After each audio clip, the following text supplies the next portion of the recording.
Last December, I submitted applications to 8 PhD programs across the United States. I'd applied to schools from Boston all the way to California, and everyone around me kept saying, of course you're going to get in. They would be dumb to turn you down. And of course, I got into none of them. I sat with that for a while, trying to understand what they were saying to me, what the schools were telling me, what the world was telling me. People kept asking me if the schools had sent any feedback, which they hadn't. I was sad about it for a little bit. And then life picked up for me and more projects came onto my table and I've moved on. But I wonder if the opportunity came again for me to apply to PhD programs again, what I would do. Is it still in my future? I'm not sure. My guest today has a similar question. He's wondering if he should apply for medical school again. I'm intrigued where this question will lead us, and I'm very excited to have Clinton on the show. I'm Mauricio Bruce, and this is The Real Question.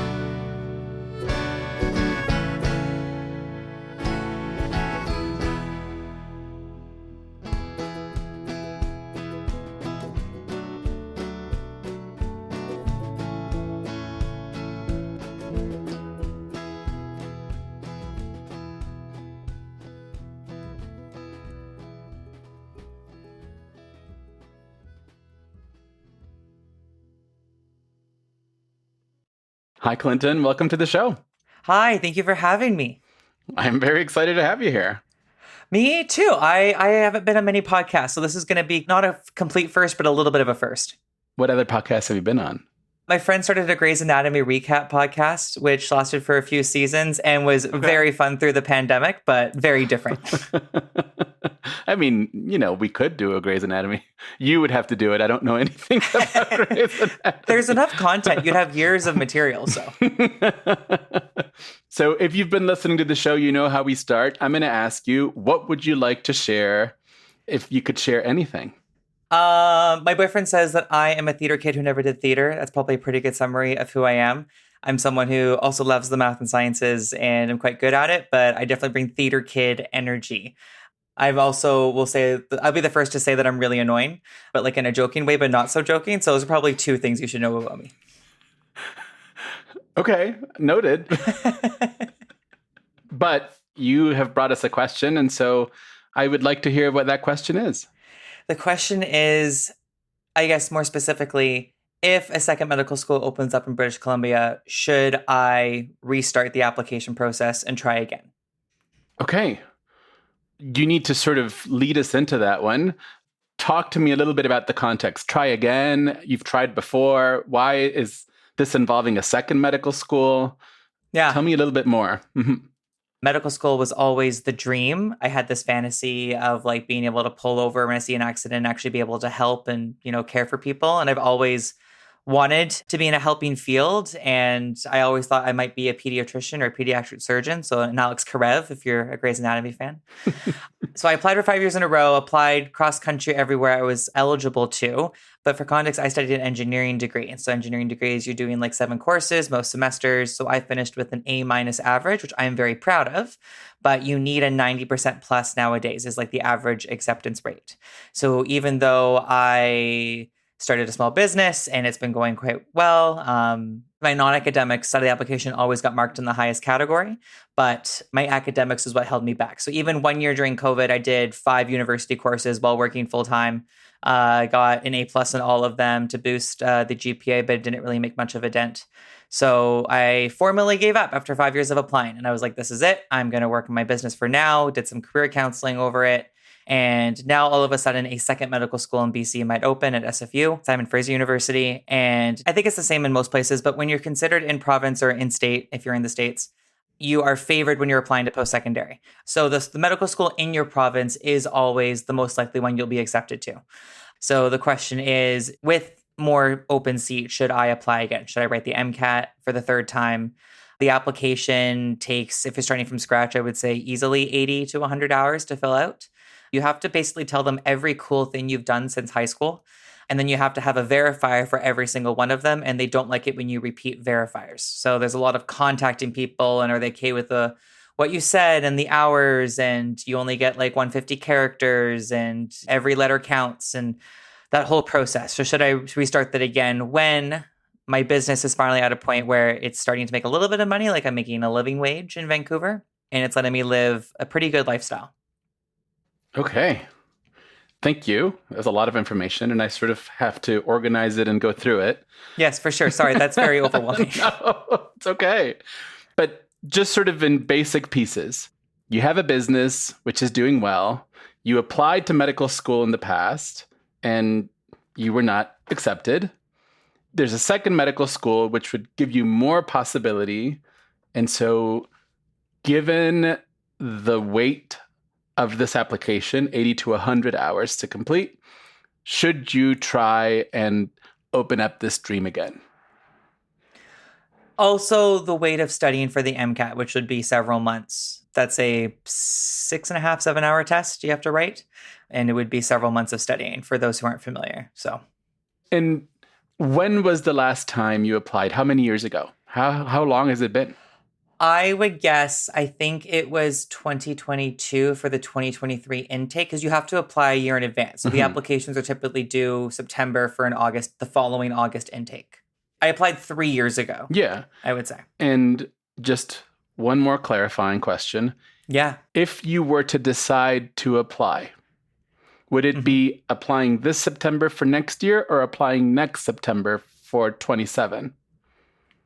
That's what I'm still trying to figure out. Looking at the SFU website, which I was just doing before this, their plan is to open it up this fall and for an August 2026 intake, but they have not said yay or nay if that's possible. So it might even be another year at least for them to open. But their goal was to start doing an application cycle this fall. Okay, so we've got all sort of like the logistics, right? The MCAT, the application, your business, the new school, all the pieces in this puzzle. And I'm missing one, which is your desire or your love for medicine. What's calling you in that direction? You said you wanted to drive by an accident, be able to park your car and get out and go help. But where is this born? When did you think the first time, I might want to be a doctor?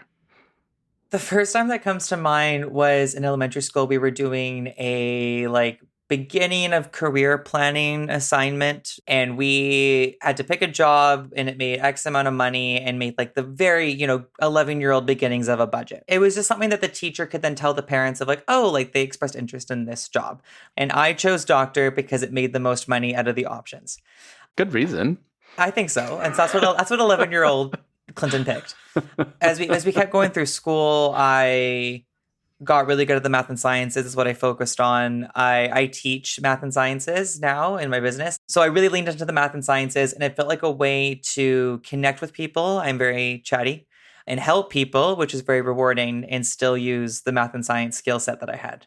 And the one question I have even for myself is at what point did this idea turn into I have to do it? I remember studying for the MCAT the first time, and there's a psychology section, and I was reading about some concept where the example was you do something for a really long time, like applying to medical school, but then you have kind of a quarter life crisis, and you're like, should I be a singer? And that I've always joked that when I was in school, I wanted to be a doctor, engineer, pop star. And so I was like, oh my gosh, this was written about me. What do I do? Yeah. So what part do I connect with? It's a lot of problem solving, in puzzles, which I really enjoy. And it has a benefit to people. You are helping people with science right now, though, in your business, aren't you? That's what I was just thinking. I was like, oh, that's exactly what they're going to say. Yes, I am currently helping people with math and science. I also help, a lot of the tutors that we have. I run a tutoring agency, and a lot of the tutors that we have are recent grads or they're in school. And so we do all these things to support them as well on both sides, not just the students that we teach, but the teachers that we have on the team. There's still this lingering thing because I had fully accepted. I was like, I am not going to go. I'm not going to go to med school. It's not going to happen. I'm not going to get into U of T, which is the big one in Canada, which is the dream for everybody. Not going to get into UBC, clearly. Never got interviewed, which is the first barrier. It was just, it was never going to work because the other options are to go internationally. The popular ones are Ireland, Australia, Caribbean. But it's hard to get a residency placement here. Mhm. So if you're going to go abroad, you have to be prepared to spend your, not just your schooling there, but your residency there. And at that point, you're gone for what, 6, 8, 10 years, depending on what you choose. So I was like, I'm not willing to leave for that long. So I had given it up. And that's why this lingering feeling of I couldn't do it, I was never able to. And now potentially the little window of opportunity has opened more. And it's like, do I want to go through that? Like, it's like the boards I put up that blocked the window are no longer covering the window because it got bigger and I can see it. And I'm like, is that a grass is greener, or is that what I want to do? Yeah. If that makes any sense. Of course it makes sense. When you said I had accepted that I wasn't getting in, were you at peace or were you not at peace? Oh, I was devastated. I was so sad. And that's when I did career counseling, because I was running this business. I only did it to impress medical schools. Because at first I was like, oh, I'll tutor some kids, get some money. Because I was working at a medical nonprofit, which was great. They help a lot of people, but it was a nonprofit and it was only part-time. And I was a waiter on the weekends. I was working a lot. And so I was like, okay, make some extra money. And then I was like, oh, if I start a business, like that'll impress them. Like they'll be like, oh, Clinton's so cool. Like we got to let him in. Didn't work. But then I was like, I don't want to keep doing my business just because it's what I'm doing and it's easier to keep it going. But I don't want to give it up and then, pursue a master's degree or try to get an engineering position again, which I was never able to do when my current situation could be the best. So I guess my question is morphing to not only should I apply, but is this current path better than the medical life? Like if let's say I get in and pursue it further, do a residency in something I'm really interested in, is my current lifestyle or trajectory better off and meets all those things I want to accomplish in my life than what the medical field would offer? All right, let's imagine, Clinton, that this is fall 2026 and you're starting school, you're closing your business and you're going to start medical school. You've applied, you've gotten in, and it's your first day of medical school. I'm just curious, what does that imaginary place do for you? If you knew, I got in, today's my first day of medical school, how do you feel about that? Like in that imaginary place, in that imaginary situation? Feel accomplished. Okay. And let's reverse it. You didn't get in. You're going to keep going in the life you've built so far. Maybe you're going to even decide to grow your business. I don't know. How do you feel there? It depends on how my business ends up. In my mind, it's always like, well, if it reaches X size, then I would be accomplished. If I have it where I can manage the team, not teach any students directly, and make enough money to take, 6 international vacations a year, which is my goal I'm trying to work towards. If I could do something like that, that would be the better life. But if it's going to peter out, I don't know. So I get into medical school, I'm accomplished. I build the business to a point where I'm now not teaching any students and I have people and I'm managing and I can take 6 vacations a year, I'm accomplished. Yes. I want to come back to those 2 pieces that you talked about, the MCAT and the application. If you decide to try again, those 2 seem to be big pieces that are going to take time away from your business. That's a good point, because I was just thinking now, if the application was easy, like if my application was already done, I could just resubmit the application I sent a couple years ago, I would totally throw my hat in the ring just to see what if. But it wouldn't be that. It wouldn't be that. This is taking the MCAT, which requires studying and preparation, and this is 80 to 100 hours of putting together an application, calling people, getting all the necessary pieces to put this together. Which, fine, you could do it. You've done it before. Could you make time to put together an application? Putting together the application, yes. Where I'm feeling resistance inside is to study and take the MCAT again. And then it's contacting all the verifiers again to be like, hey, 6 times the charm. How would that make you feel? I want to stay in that moment. I'm calling the verifiers and saying, hey, listen, I'm applying again. Yep. Yeah, I know. Yep. I'm going to do it one more time. Are you okay to verify this, this, this, and this? I want to know how you feel about doing that. Well, I don't call them, I email them, so that's a little bit easier. Okay. They would be encouraging. Like, I know to me they would be encouraging. I don't think any of them would be like, huh, loser. Like, nobody would say that.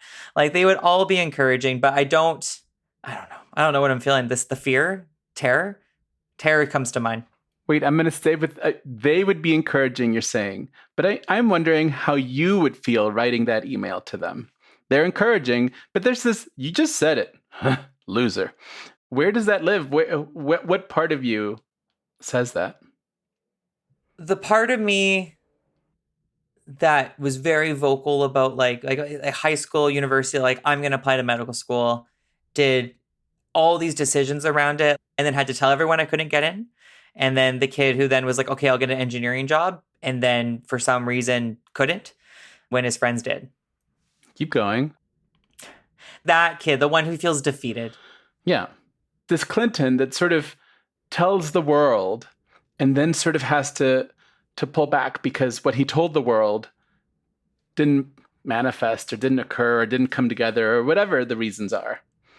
Mm-hmm. And I'm wondering, and I'm just going to ask you to come with me and explore this. A second school is opening and you go, okay, here's my chance to go and do the thing I said I would. Mm-hmm. And to satisfy that Clinton that is feeling defeated, to make that defeated Clinton feel successful, feel satisfied, feel like he achieved what he had set out to achieve. Mm-hmm. And I'm wondering if that Clinton who is feeling defeated maybe stops you from seeing the things that you are achieving in this path. That's what I'm wondering, if I only want to apply just to tell myself I could get in and get the acceptance and then not take it, which wouldn't be fair to the reviewers and the other people who are still in their dream and want to go. Also might not be worth the time it would take to do so. I also said at the beginning, like, I'm a theater kid who never did theater. Like, I'm taking a stand-up comedy class right now once a week for the summer, and I take a singing lesson once every 2 weeks for fun. And so, like, I'm not going to do that if I'm in med school. And if I'm a physician, I'm definitely not going to be able to, like, my current dream is like to do a local play or do an open mic night. This is controversial, I have a whole set about how I hate dogs. So I feel like you're encouraging me to keep the current path and not apply. Oh, or maybe that's what I'm hearing inside. No. I am exploring the reasons why this path, you talked about it before as if there was this window, the sun was coming in, and you put up all these boards to block the sun out. And now suddenly the window got a little bit bigger and the sun's coming in. The boards are still there, but the window's bigger. Mm-hmm. That image in and of itself, right? Like, you put boards up to block out the sun. There's something telling about that image for me. Yeah. And hearing you say it back to me, yeah. And so I'm wondering, when that window grew and that sun started to come back in, what it stirred in Clinton that he thought, oh, maybe I should try again. And that's what I've been asking around. Like, what is that little seed that goes to Clinton? Yeah, medical school. There's something there that I could satisfy that is not satisfied right now, or that I haven't been able to satisfy. Because you even said just now, you might apply, get in, and not go. I think if I apply and get in, I would have to go. Not legally, but like internally. You would force yourself to go. But is this question less about going and more about applying and showing the world that I can get in? I think it's about showing the world and showing me that I can get in. Yeah. The life I have now is great. It's just the, like, you could. I mean, doesn't Vanessa have that quote about, like, the ships passing in the night? Like, every decision you make, you're letting go. Like, a ship is sailing in a different direction. You're letting go of something that could have been. That's what I felt like. I left that ship and it's like circled back around, and it's not like close, but you can see it again. You're like, oh my gosh, I could get on that ship. And that's what's stopping me. Where I could be on a luxury cruise liner right now. And that could be like a little not life raft, but like, a little canoe, but like, is it worth it? No, it's not the same ship that's circling around. It's a new ship coming. That first ship left because you've created something different now. You weren't that Clinton who applied 3, 6, 10 years ago. And so that ship that Clinton was looking at has left. And there's a new ship that's come down the line. Mm-hmm. And you're wondering, oh, here comes a new ship. Mm-hmm. Does that feel different? If it's not the same ship that circled around, but if it's a new ship, does it feel different for you? It does. It reminds me of something I say a lot around just like happy experiences of like, it's special because it's temporary. It's not going to be the same experience. I had friends that I was studying for the MCAT with the first couple times. Then the plan was for all of us to go together and get in. And when you go to UBC Med, the whole class gets matching backpacks. And my first year applying that following September, the backpacks were my favorite color. And I was devastated I didn't get in because they change the color every year. But it wouldn't be that. It wouldn't be the same people that I wanted to go with. I wouldn't be the same. I'd have different skill sets than back then. But and listen, I just finished a master's degree at 43. Right? I'm not opposed to going back to school when you're older. I personally think I was more prepared for it. Mm-hmm. But I'm just curious, because you brought that up, like the ship, is it circling around it? And I think you've nailed something there, right? It's not that ship that's come back for you. And there is a sadness that ship didn't let you board. Mm-hmm. And sometimes when we haven't acknowledged a grief or we haven't moved through it, we look for something else to take the grief away. I thought I had acknowledged the grief. Did you ever see The Legend of Korra? This is relevant, I promise. I believe you. No, I didn't. You can tell me. There's a part where someone gets poisoned and they're fine in the end. And then they go to the next season and they're still quite like lingering with it, but they thought they got the poison out. And then, through a couple episodes, you find out it's not all out. Like it was these little trace amounts all over the body rather than the one major dose. And that's the image that just came to mind right now about this being brought to the forefront. The little remnants. Where in your body do you feel the little remnants? I often feel different kinds of emotions in like upper chest, lower neck. That's where it will feel very tense, very tight, like someone's pushing on it. Yeah. Is that what you're feeling now? Yes. With a smile on my face, but yes. Yeah. And would you call that grief or is it something else? It's tired. I mean, grief has many forms. Yes. It's a sadness. It's a sadness that, if you had to say, I'm sad that I didn't get in. Yeah. Or I'm sad that I wasn't good enough to get in. Oof. Did someone tell you weren't good enough? Well, I mean, the application people. Did they? No, I mean, that wasn't the exact words. I think all they wrote was regrets, no interview. That was the only thing they said. Oh, that's a terse letter. You just open it, says regrets, no interview. Yeah, well, because you get an email saying your application online's been updated, and then you go update it, and it has all the stuff you put in. It just says status, regrets, no interview. That's all they said. Oh. Can I tell you a secret? Back when I was 23, I worked for admissions at a university. Okay. And the dean would come down and say, we have X many spots. And then he would say, Mauricio, from your region, you get 10. And I would have all these files of all these people who I loved, and I had to pick 10. And sometimes it was just, oh, this one wrote about horses, and I love horses, so this one I'm going to keep. Oh, and this one, their name reminds me of a friend that I have, and so I'm going to keep this one. And it has nothing to do with you're good, you're not good. They all were good enough. And I just had to pick 10 because that's how many the dean told me I could admit from my region. Mm-hmm. And so all those people got letters saying, you're so good. And there were so many people that were so good. And they might think, oh, I wasn't good enough. And it was really just because their story, their essay was about dogs. I hear what you're saying of like the subjectivity of it. Mm-hmm. It's not resonating, but I hear it. And why do you think it's not resonating? Because that's where I'm trying to get to. Maybe my internal monologue is too solidified. It will take more undoing. And what's the internal monologue? You're not good enough. I'm not good enough. I need to prove to the world that I'm good enough. Mm-hmm. I would agree to that. And so maybe now that a second university has appeared, I can prove to the world that I'm good enough. Mm-hmm. This is where that phrase that you said, I would get in, I would apply, I would get in and maybe not go, because I would have proven that I was good enough. Mm-hmm.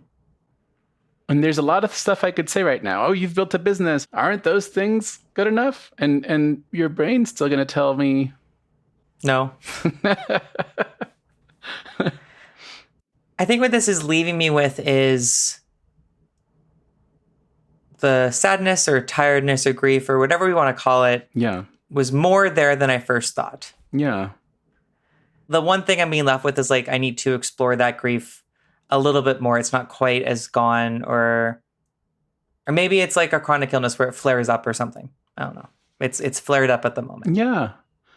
Yeah. And the way it's flaring up right now is with the words, I'm not good enough. Mm-hmm. And what happens when something like that shows up in our life, it's almost like a pair of glasses. And then wherever we look, we see I'm not good enough. And I look over there and I see I'm not good enough. And sometimes we can't cure it or take all the poison out, but you can see the glasses and decide if you want to take them off or keep them on. Mm-hmm.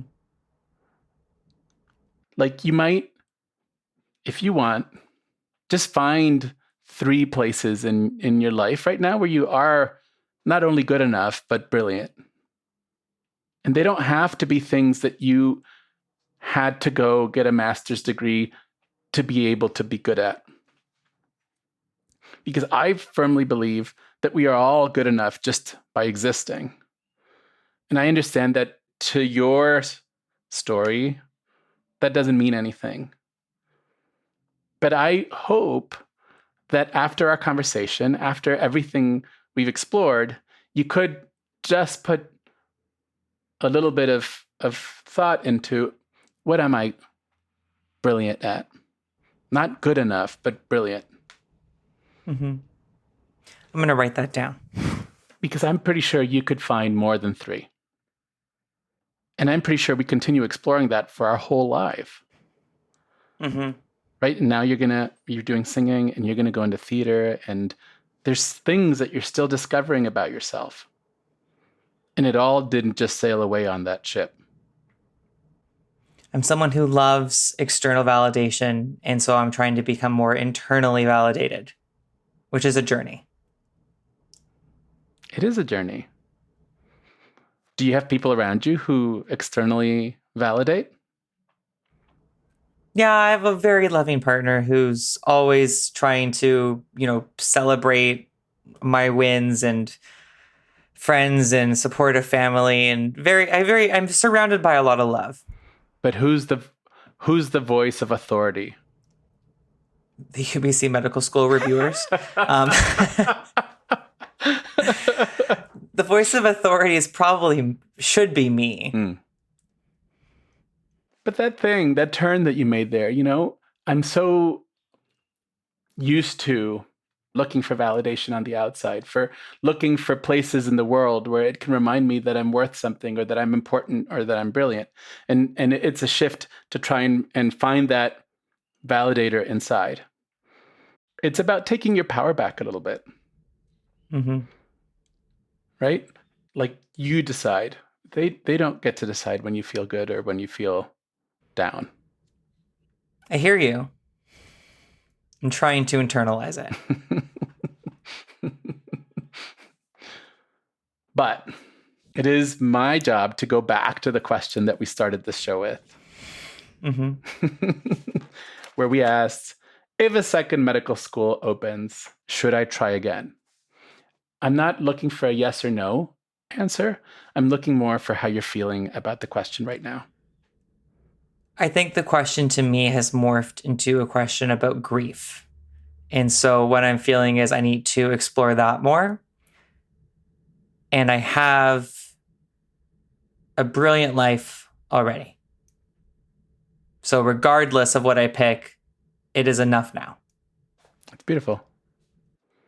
I do think you have a brilliant life from everything you've told me. And I like the way you morph that question. It's more about the grief of the ships that have sailed. Mm-hmm. And listen, you could call me in 3 months. As a matter of fact, I'm going to propose I call you back in 3 months and have a chat and see how you're doing. Cool. Sounds good. And we can talk more about the decisions you've made or haven't made. Because after sitting with the grief, you might go, yeah, okay, this is the right choice. And I do want to take it. Mm-hmm. Or you might go, you know what? No, it's not the right choice. And I want to stay and grow this business and help the kids this way. Both are completely valid answers. But I want them not to come from the grief. That's a good way to put it.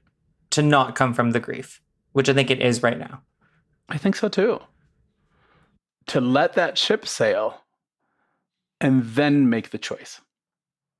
Then think about this question. Mm-hmm. You'd be building a path toward a new ship, which is great. I almost imagine it of taking down the boards and then still deciding whether or not what to do. Ooh. Go ahead. Tell me what that would mean. Joel, just on that window analogy, right? Of like, it's almost like, don't think about it. It's not an option anymore. But it's like, look at that window, see that ship that in my mind, because it happens every year, is, zigzagging, coming and going, be able to see it, go hello, and then go back to whatever you're doing. Yeah. Okay.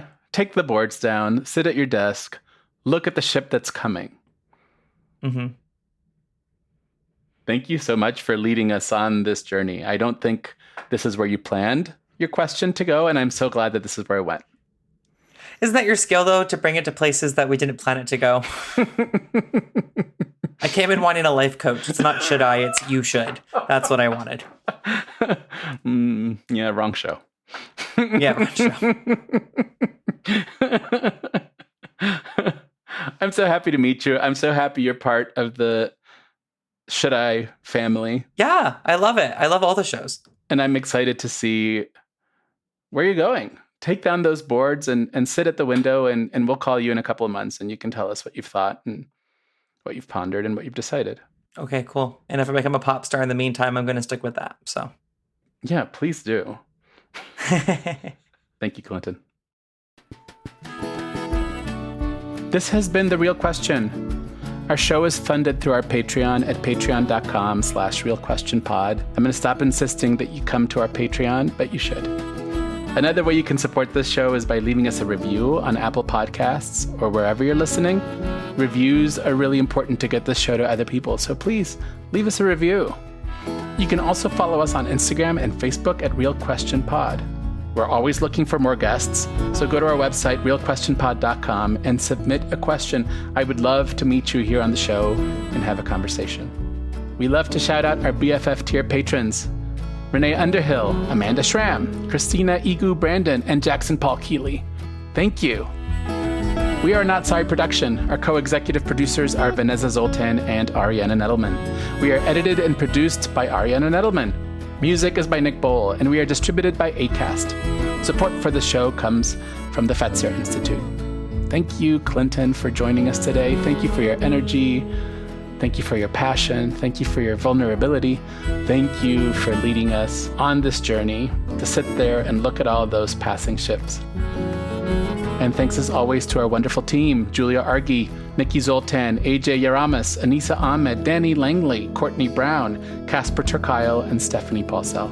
This has been another episode of The Real Question. Join us next week for another question and another conversation. See you then.